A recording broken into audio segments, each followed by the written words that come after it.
It's the middle of January, and it's time that we get our fruit area sorted out. There's plenty of jobs to do within this area, and one of those is to sort out our gooseberry bushes. Now, we need to prune these guys. We've got 8 of them along this bed here, and they need a good pruning. Now, there's multiple reasons for that. The first reason is to allow airflow within the plant, because that will stop things like the sawfly and any diseases that are going to come and lay its eggs or take hold of the plant. If it's got a good wind flow, then it's able to help to sort of combat that. They don't like laying eggs within the centre of the plant if there's no leaves there. The second reason is we can help stop disease by cutting out sort of cross branches, and ideally what we're looking for is an upturned sort of goblet shape. Okay, so we want to hollow out the center and create that goblet within the bush.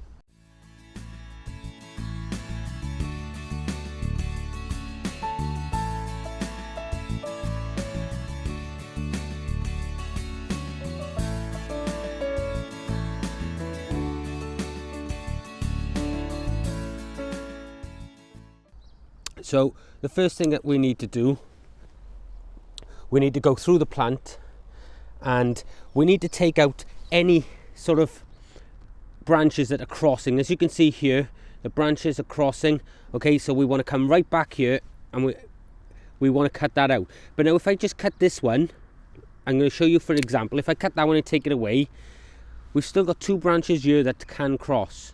So what I'm going to do, I'm actually going to take this one right back down there and take that away again. So that solves that problem. And we go right through the bush looking for any branches that are crossing, and if we find branches that are going to cross, we take them out. This just helps stop all the disease and things like that within the plant.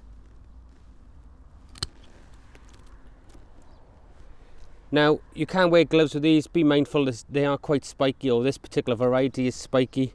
All right, so you want to watch for that. I'm going to take this one right back down there, and I'm going to take this one. Is starting to cross here, so what we need to do, we need to prune it so it doesn't, rather than cut it all away. So what I'm going to do, the next step that we have within the pruning is to cut the tips of these bushes back by 1/3. And if you cut to an open bed, so that'll grow upwards, okay, you don't want to cut it to go out unless you want to shape that. Now there's your opportunity to actually help open that shape out. If you want the branch to come out a bit and then go up, then you cut to a sort of horizontal bud that's going to take your branch away a little bit. But more often than not, your fruit comes on these vertical growths here. So what we want to do is cut back by about 1/3, and we're going to cut back to a vertical growth on all of these plants. On every single branch, we cut it back by 1/3, and you find that vertical tip. And don't be afraid, like I said, to if you find that something isn't quite working for you, take it out completely, like those. Any dying wood, guys, any wood that's starting to rot, though, now is your time to take that out. Okay, so this is what we're looking to do here. Now I have a choice to make here. I've got this piece here that's going to cross and open, but this one here, if I took this one out, this branch would be okay. But ideally we want to be looking at opening up this in a circle. So what I'm going to do is actually take out completely both of these ones, which will stop and this one here, which will stop that happening completely.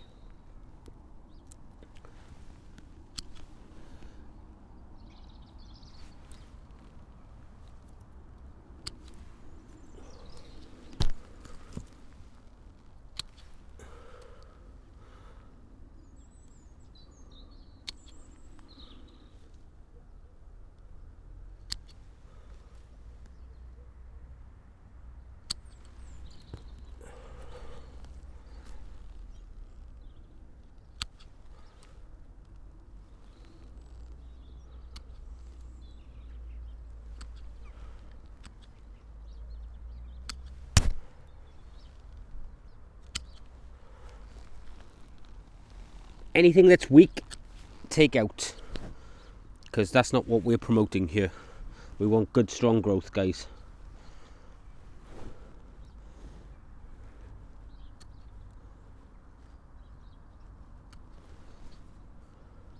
So we're looking good at this point.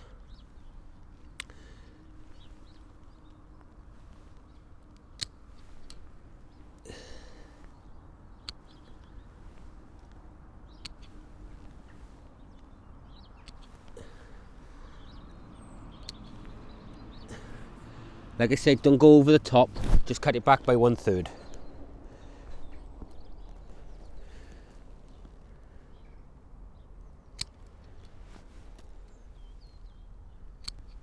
And this will force that growth to go up now, because we've pruned back to that upward facing bed.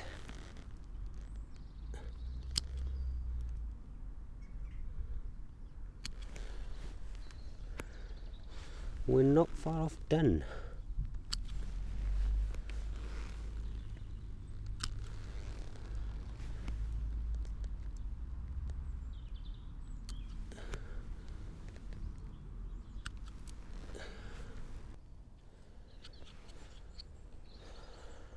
There we go, guys. So now we have a plant here that is much more open to allowing the breeze through. Eventually we will remove this entire one here, and these will be trained out here more, which will create that goblet shape. But it's always a fine balance to make sure that you're getting that fruit production and creating the shape that you want.